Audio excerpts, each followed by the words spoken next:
ป้องปรายเบิดซุคนเนาะ FC ทางช่องเบาภูมิ Channel เนาะมื้อนี้ก็สิมาตามแนวทางให้พี่น้องคือเก่าเนาะสำหรับภาพพัฒนาเนาะอีกอย่างหนึ่งเนาะบ่าวก็บ่ได้เอากระดานแผ่นที่เบาลงเมื่อคืนนี้มาเนาะพี่น้องเนาะผลมันออกเนาะนี่ก็คือผลภาพพัฒนาออกมื้อนี้เนาะพี่น้อง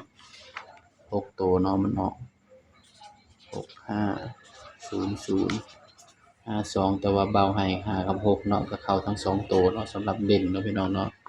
เพราะฉะนั้นก็ปังเนาะพี่น้องเนาะเข้าที่52ตรงๆเนาะพี่น้อง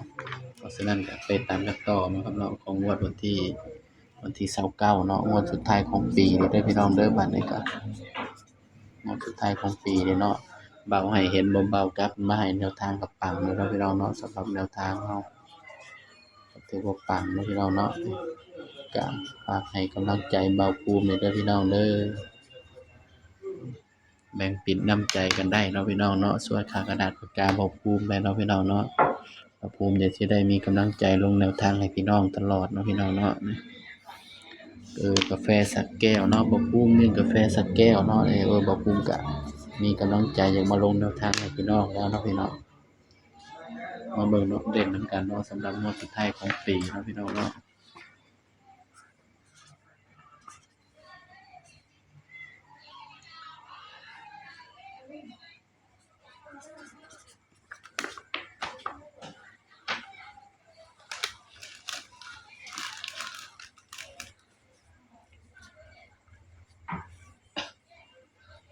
สำหรับงวดสุดท้ายของปีเนาะพี่น้องเนาะ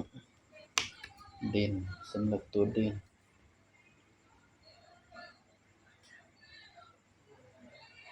ไปที่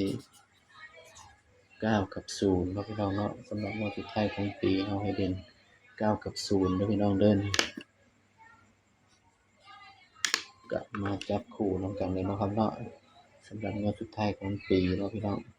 เด่นที่9กับ0 91 92 97 98 01 02 07 08นี่คืองวดสุดท้ายของปีเนาะพี่น้องเนาะ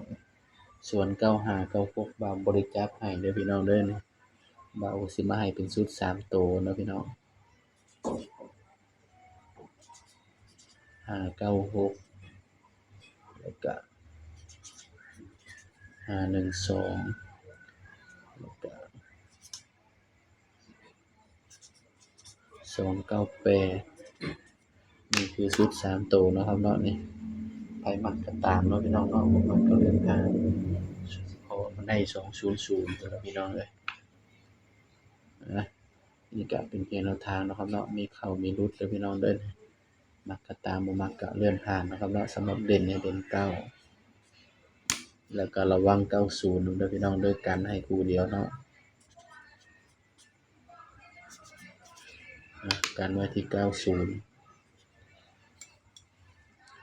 นี่ก็เป็นเพียงแนวทางเนาะครับเนาะมักก็ตามบ่มักก็เลื่อนผ่านเนาะพี่น้องเนาะสำหรับคลิปนี้เนาะบ่าวภูมิก็ฝากไว้เพียงส่ำนี้เนาะอย่าลืมกดไลค์กดแชร์กดติดตามช่องบ่าวภูมิ Channel ด้วยเด้อพี่น้องเด้อสำหรับคลิปนี้ก็สวัสดีครับ